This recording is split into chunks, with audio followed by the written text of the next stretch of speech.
Um ponto essencial para se falar no tratamento da depressão, que eu repito várias vezes aqui nesse canal, em todo local que eu posso, é que a gente não deve entender o diagnóstico de depressão como uma explicação do porquê que você está triste, uma explicação do porquê que você está nesse estado. Esse é um ponto essencial que nós, como profissionais, devemos ter clareza. Isso faz toda a diferença.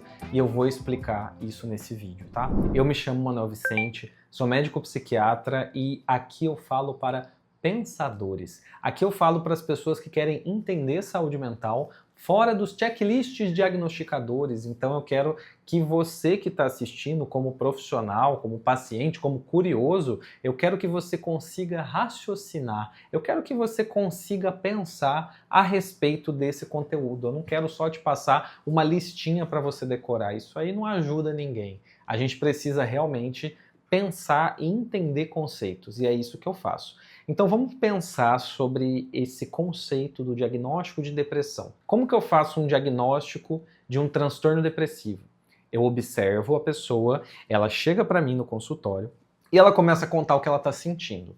Ela começa a contar aquelas sensações, ela começa a contar da tristeza, da angústia, da falta de energia, que ela está sem esperança na vida. Ela começa a descrever um estado que é o tipo do estado que eu adoraria que a gente nunca precisasse passar.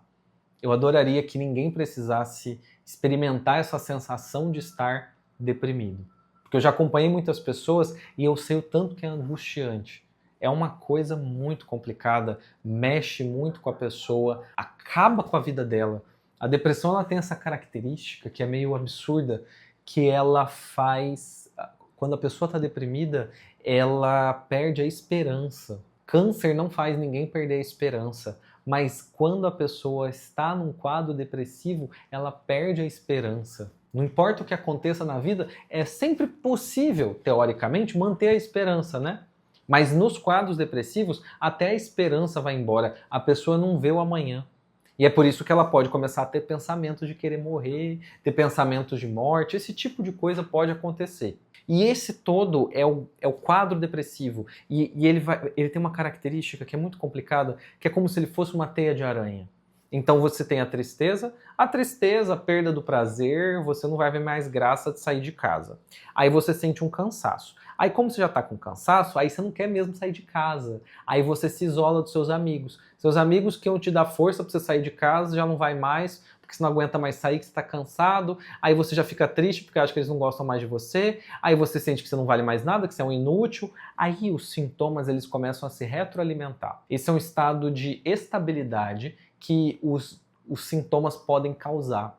Então os transtornos, eles são estados de estabilidade, como se fosse um buraco que você caiu, uma teia de aranha.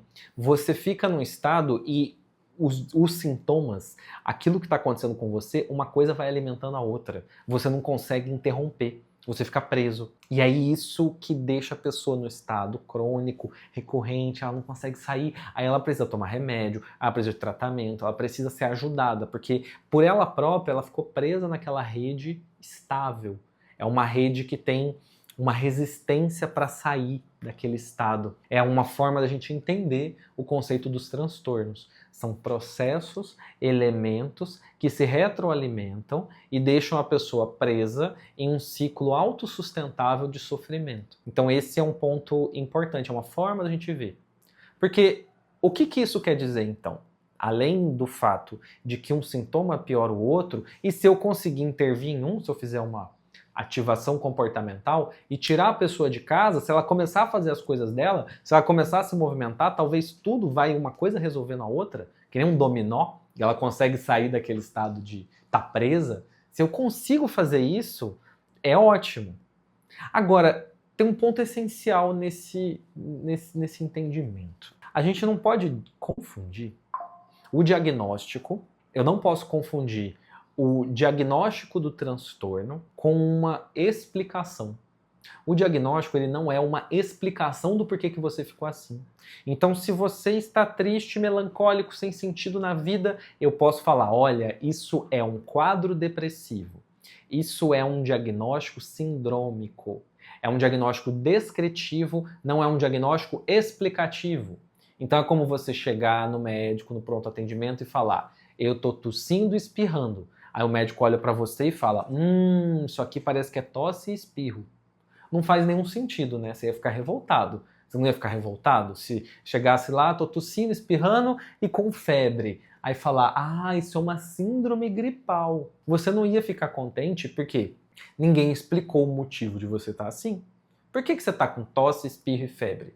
É Covid, é H1N1, é gripe, é influenza? O que está causando? Quando nós vamos atrás de um profissional, o que a gente está buscando é explicação, é causa, é um enredo, é um motivo pelo qual eu fiquei assim.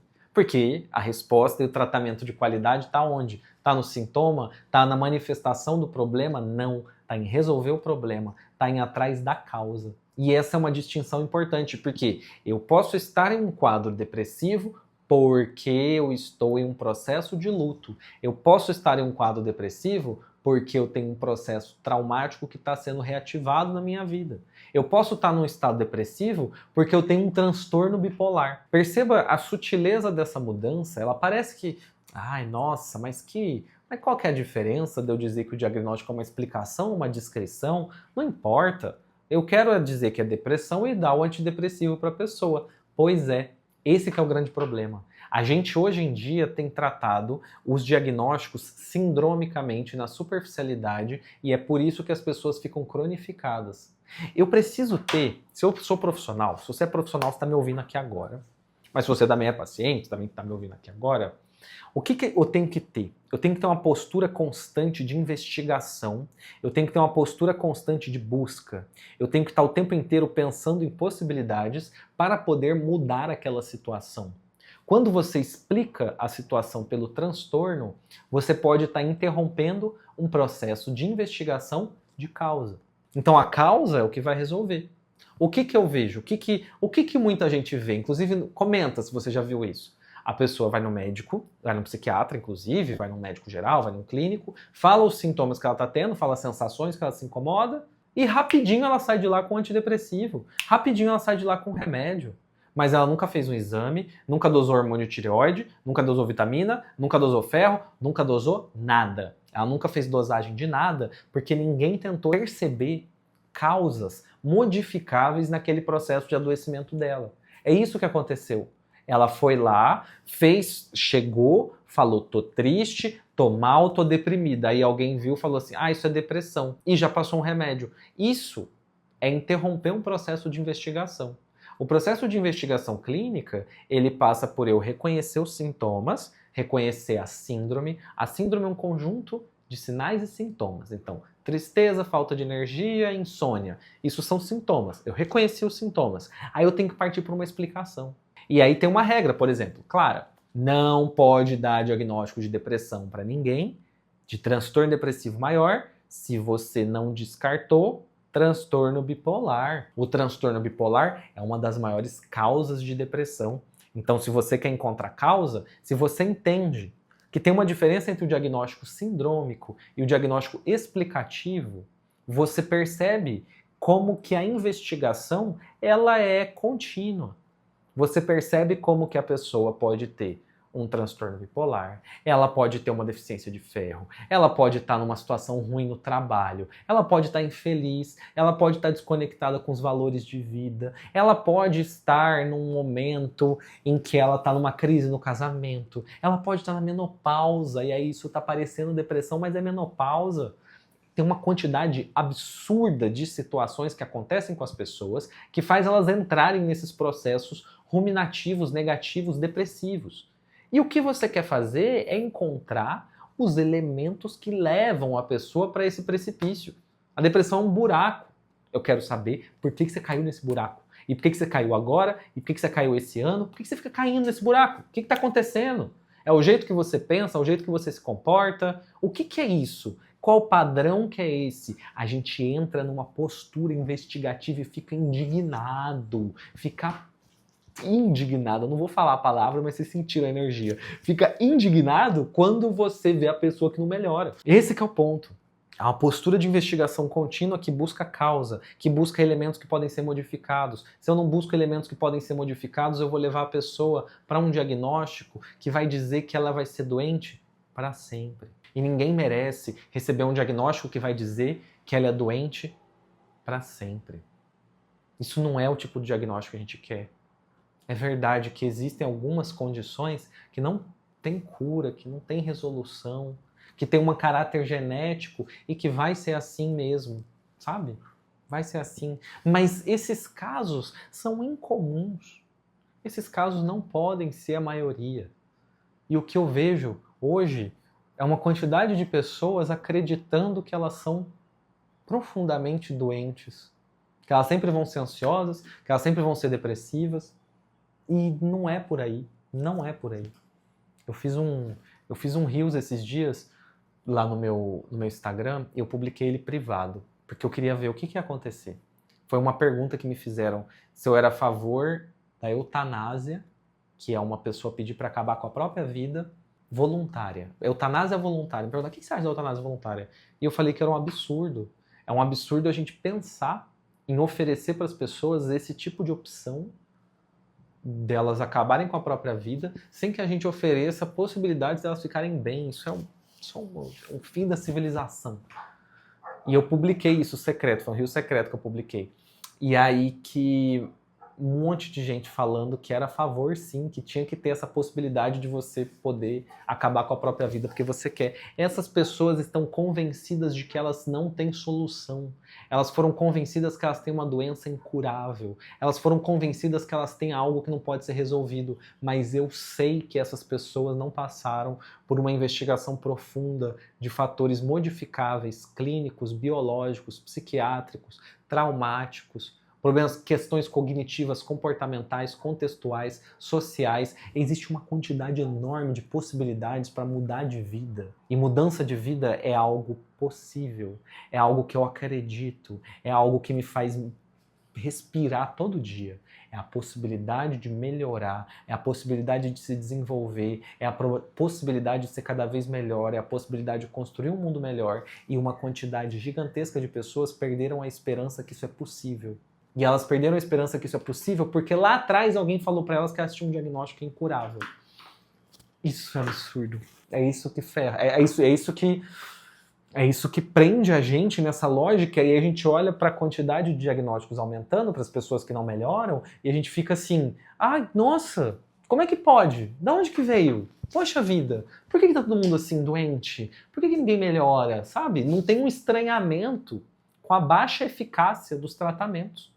A gente precisa ter um estranhamento. Por que é que as pessoas entram em tratamento e não saem nunca? Por que é que as pessoas entram no psiquiatra e ficam lá para sempre? E olha que eu sou psiquiatra, eu trato, eu passo remédio, eu faço tudo. Porém, eu fico torcendo com todas as minhas forças para encontrar um caminho para que a pessoa tenha autonomia e não precise nunca mais voltar em mim. Isso é um processo de resolução, é um processo de tentar libertar ela e para que ela consiga ter aquela sensação de que ela é capaz de fazer, que ela é capaz de mudar, que ela é capaz de ter autoeficácia na vida. Sabe, eu sou capaz. Conforme você sente essa sensação, você percebe e você jamais ia querer uma coisa desse tipo, de querer eutanásia, esse tipo de coisa assim. É essa centelha que está faltando. E eu sinto que essa centelha morre um pouco quando a gente chega na pessoa que está deprimida e fala que a explicação do problema dela é o transtorno depressivo, sem fazer uma investigação profunda. Então, eu tenho uma formação para profissionais. Quem é profissional pode se inscrever, vai estar na descrição. A formação Desafio Diagnósticos, que eu treino e eu faço, ensino como que pensa dessa forma para aumentar a resolutividade, para aumentar e diminuir a cronificação, para aumentar a sua capacidade de dar diagnóstico, porque eu sei que esse é o primeiro passo para a gente fazer uma mudança, entendeu? Essa que é a ideia. E a mudança começa no diagnóstico. Então, quando você pensa em diagnóstico de transtorno depressivo, você precisa lembrar que isso é um diagnóstico descritivo, não é uma explicação do que está acontecendo. E a gente tem que buscar a explicação, porque na explicação é que eu encontro resolução. Esse que é um ponto, tá? Então é importante ficar atento. Se a pessoa tem um diagnóstico de transtorno depressivo maior, ela já tem que ter sido avaliada antes para transtorno bipolar, deficiência de vitamina, deficiências hormonais, ela tem que ter passado por todo um processo de investigação profunda, importante, válida, e depois tem que continuar essa investigação nas questões traumáticas, mentais, psicológicas e tudo mais, que é onde também tem muita mudança para acontecer, tá? Então esse é um ponto que eu queria trazer, de como que é um elemento assim que eu sinto que precisa ser mais divulgado. Então esse é um vídeo que eu faço, e vou fazer vários outros indo nesse sentido, porque de verdade eu não acho que tem assunto mais importante para a gente estar falando hoje em dia na saúde mental, do que mostrar para as pessoas que muitos diagnósticos vêm como se fossem uma explicação, mas na verdade eles são uma descrição. E nessa confusão começa o processo da cronificação e da perda de esperança de uma melhora duradoura. Esse é um ponto que eu acho que encerra bem esse vídeo. Eu não sabia que hoje eu quis falar um vídeo um pouco com menos roteiro assim para falar livremente.